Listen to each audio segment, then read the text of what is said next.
Hi everyone. So today we're going to be reviewing the muscle structure, the Ecorche, of the anterior view of the female figure. I did an initial block-in to save a little bit of time and just to kind of go over this. So I started the way I usually always begin, which was with the egg-shaped oval. So if you can see in here real lightly, I had blocked in right through here. We have the upper portion of the egg-shaped oval. And then we had the vertebral column coming through here. And then this section right in here was where I had the lower portion of the egg-shaped oval. So that represents the general shape of the anatomical structure. And at that point, I like to start adding the actual features of the skeletal structure that are going to show the articulation, as well as the muscle structure. So once I blocked this initial egg-shaped oval in, then I went up here and I added the clavicles. And here is this clavicle. And then we see right in here would be the acromion process. It's where the scapula connects with the collarbone or the clavicle. And on this side, I have the other clavicle. Right in here is the manubrium of the sternum.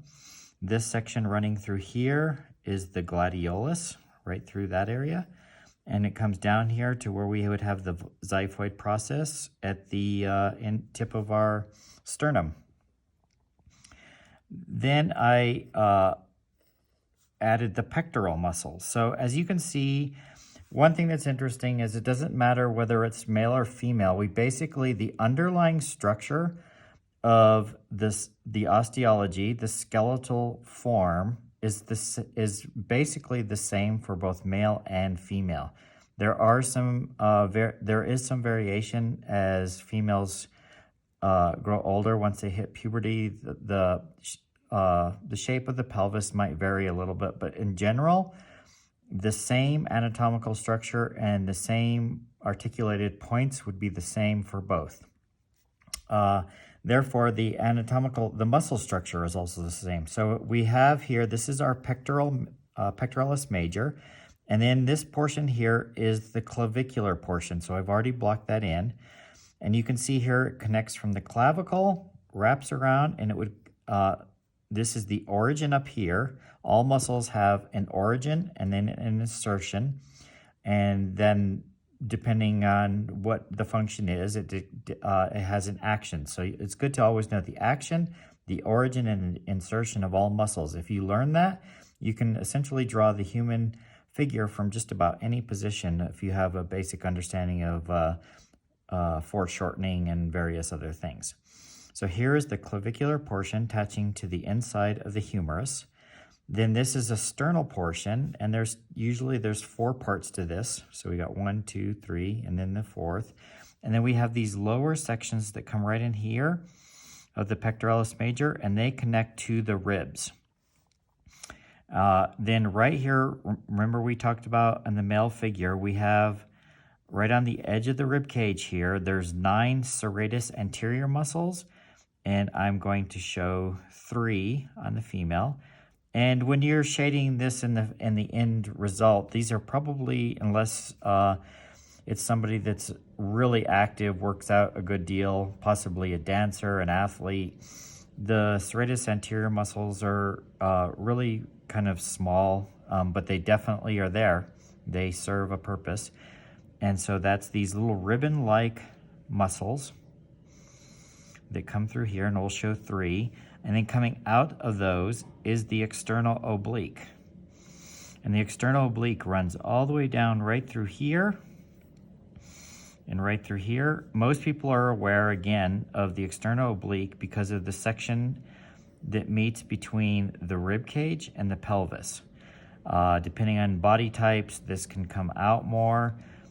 It can come in very thin through here. It just depends on the body type of the individual in which you're drawing. So this is the pectoralis major. And then we come down here and we have what is known as the 6-pack to some, but there's 8. The first rectus abdominal muscles fall right into here over the rib cage. and they come across through here. Then we have the second, and I always like to think of drawing these muscles as the sails of the ship. So we have the mast in the middle, then we have the sails, and they come down at this angle. Then we have the navel, and the navel fits right in the middle here between the rib cage and the pelvis. Obviously, if it's turned on its side and it's bent a little more, that can vary, but typically it falls halfway between this rib cage and the pelvis, more or less somewhere in there. Then we have the lower section of the rectus abdominis, and that's what I refer to as the hull of the ship, and that's right here. And the hull of the ship is the part of the ship that goes in the water. So we have the hull of the ship that goes in the water, we have the mast, we have the sails, and the top two that are through here don't necessarily show unless it's a really, really well-developed athlete. But frequently you will see these bottom ones through here. The lower part of the rectus abdominis does have a little split in here. A lot of times people just generally draw it and round it off here, but there is a slight split. Once you learn to recognize that, you will begin to see it if you ever get to a point where you do any life drawing. Then we have the crest of the ilium through here. That's technically it's the anterior superior iliac spine, and that's right here. That's the pelvis that wraps around. And then we have our lower muscles that come in through here, and those would come through at this angle through here. We're not going to get too much into the legs, but I did block in a little bit just on the female form just to go over a little bit. Right here we have what is known as the hip flexor. It's the tensor fasciolata. You have the sartorius muscle that wraps down here. Technically, it comes all the way down and connects to your tibia, and it's the longest muscle in the human body. Then we have one of the quadricep muscles. So here is the rectus femoris. And we have the vastus lateralis, and this little teardrop muscle that we have on the inside here is the vastus medialis.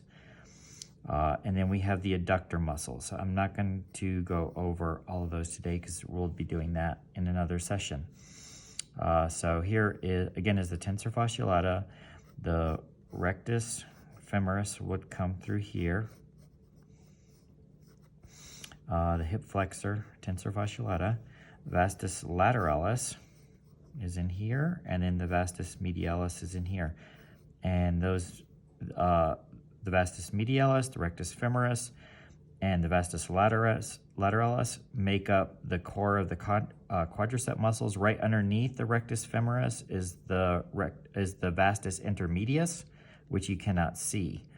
But those are technically the four quadricep muscles. So when they talk about the front of your legs and your quads are sore, or you pulled a quad muscle or whatever, that's one of those muscles. And then we'll go over the adductor muscles at a later date. So then going back up here to the arms, we have this bone right through here is our humerus.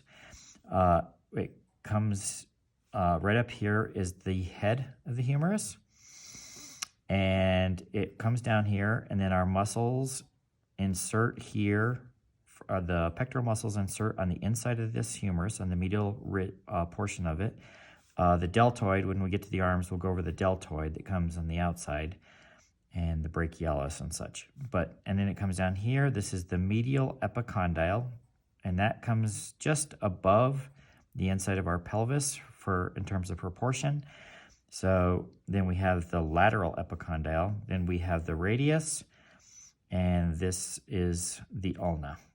And then just a quick little gesture here of a hand, just so you get a sense of a hand.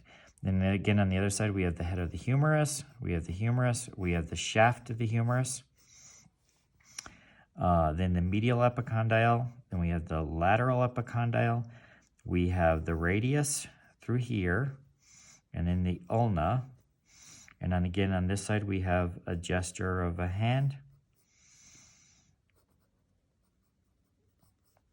And a thumb.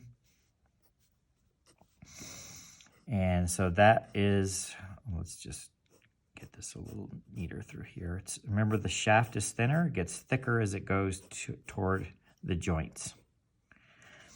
So that goes over roughly this side here. So I wanted just to cover this really quickly. the other side of the female, because that's where one of the variations between the male and the female happen. So basically, the pectoral muscles are the same.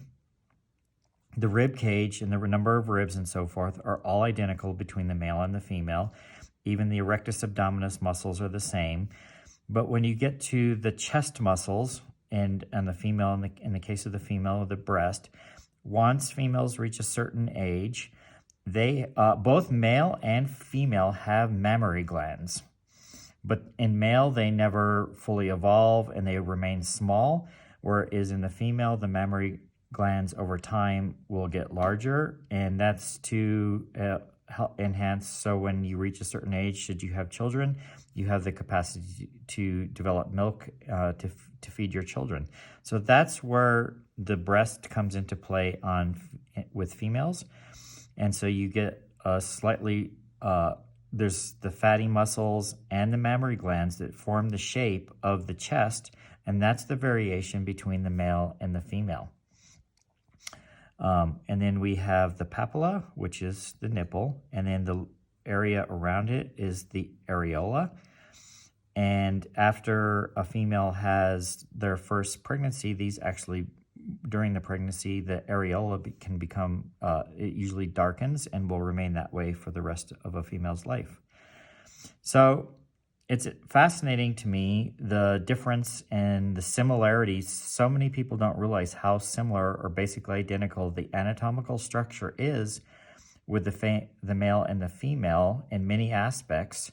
We have the same ribs, same bones, humerus, radius, ulna, clavicles, sternum.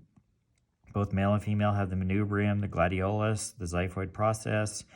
Vertebral column is relatively similar. The pelvis is more or less similar, but it changes during time to allow for birth. So the opening can be a little bit larger in a female. Although at younger ages, there's very little variation. So if somebody were to study a skeletal structure of somebody below a certain age, it's very difficult to tell whether the certain parts of the skeletal structure were male or female. That becomes there's more variance later in life, so that then it's easier to tell whether that's the case. So what I'm going to do now is I'll spend a little time shading this, so that I'll do a time lapse and shade this so that you can get to see what it would look like when it's shaded. I will keep this side, the anatomical side, and this side a little bit through here as if the skin were over the muscle structure, so you can see the difference in how it develops. So remember, in the chest is one of the main areas. This muscle structure here is underneath here, but the mammary glands and some of the fat area around the mammary glands is what develops the breast, and that's the major difference between the two in those areas. The external oblique, remember, it starts all the way up in here, runs all the way down, all the way up in here, runs all the way down. Both male and female have the external oblique. Both male and female have the rectus abdominis muscles.